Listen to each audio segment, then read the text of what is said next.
ಹಾವೇರಿ ಲೋಕಸಭಾ ಕ್ಷೇತ್ರದ ಬಿಜೆಪಿ ಅಭ್ಯರ್ಥಿ ಬಸವರಾಜ ಬೊಮ್ಮಾಯಿ ಟಿವಿ9 ಎಕ್ಸ್ಕ್ಲೂಸಿವ್ ಸಂದರ್ಶನದಲ್ಲಿ ಕಾಂಗ್ರೆಸ್ ಜಾಹೀರಾತಿನ ವಿರುದ್ಧ ಕಿಡಿಕಾರಿದ್ದಾರೆ. ಏನ್ ಹೇಳಿದ್ದಾರೆ ನೋಡೋಣ. ಜಾಹೀರಾತು ಸಂಗ್ರಹ ನಡೀತಾನೆ ಇದೆ ಬಿಜೆಪಿ ಮತ್ತೆ ಕಾಂಗ್ರೆಸ್ ನಡುವೆ. ಇವತ್ತು ಕೊಟ್ಟಿರುವಂತದ್ದು ಮೊನ್ನೆ ಕೆಲ ದಿನಗಳಿಂದಷ್ಟೇ ಈ ಚೊಂಬನ್ನ ಇಟ್ಟು ಜಾಹೀರಾತು ಕೊಡಿದೆ. ಈಗ ಚೊಂಬ ಮೇಲೆ ಮಕ್ಮಲ್ ಟೋಪಿ ಅನ್ನುವಂಥ ಒಂದು ಆರೋಪವನ್ನು ಮಾಡಿದೆ. ನೋಡಿ, ನಿಜವಾದ ಮಕ್ಮಲ್ ಟೋಪಿ ಹಾಕಿದ್ದೆ ಕಾಂಗ್ರೆಸ್ಸು. ಅದಿರಲಿ, ಇವತ್ತು ಡೆಸ್ಪರೇಟ್ ಎಷ್ಟಾಗಿದೆ ಅಂದರೆ ಕಾಂಗ್ರೆಸ್ಸು ಅವ್ರ ಮಾತನ್ನು ಯಾರು ನಂಬ್ತಾ ಇಲ್ಲ. ಅದಕ್ಕೆ ಅಡ್ವರ್ಟೈಸ್ಮೆಂಟ್ ಕೊಟ್ಟು ಜನರು ನಂಬಿಸುವಂಥ ಪ್ರಯತ್ನ ಮಾಡ್ತಾರೆ. ಚಂಬು ಮಕ್ಮಲ್ ಟೋಪಿ ಆ ಮಟ್ಟಕ್ಕೆ ಅವ್ರು ಇಳಿದಿದ್ದಾರೆ.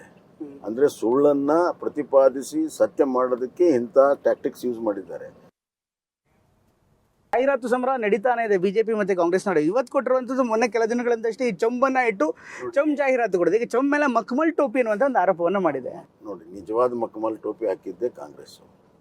ಅದಿರಲಿ, ಇವತ್ತು ಡೆಸ್ಪರೇಟ್ ಎಷ್ಟಾಗಿದೆ ಅಂದರೆ ಕಾಂಗ್ರೆಸ್ಸು ಅವ್ರ ಮಾತನ್ನು ಯಾರು ನಂಬ್ತಾ ಇಲ್ಲ. ಅದಕ್ಕೆ ಅಡ್ವರ್ಟೈಸ್ಮೆಂಟ್ ಕೊಟ್ಟು ಜನರು ನಂಬಿಸುವಂಥ ಪ್ರಯತ್ನ ಮಾಡ್ತಾರೆ. ಚಂಬು ಮಕ್ಮಲ್ ಟೋಪಿ ಆ ಮಟ್ಟಕ್ಕೆ ಅವ್ರು ಇಳಿದಿದ್ದಾರೆ. ಅಂದರೆ ಸುಳ್ಳನ್ನು ಪ್ರತಿಪಾದಿಸಿ ಸತ್ಯ ಮಾಡೋದಕ್ಕೆ ಇಂಥ ಟ್ಯಾಕ್ಟಿಕ್ಸ್ ಯೂಸ್ ಮಾಡಿದ್ದಾರೆ.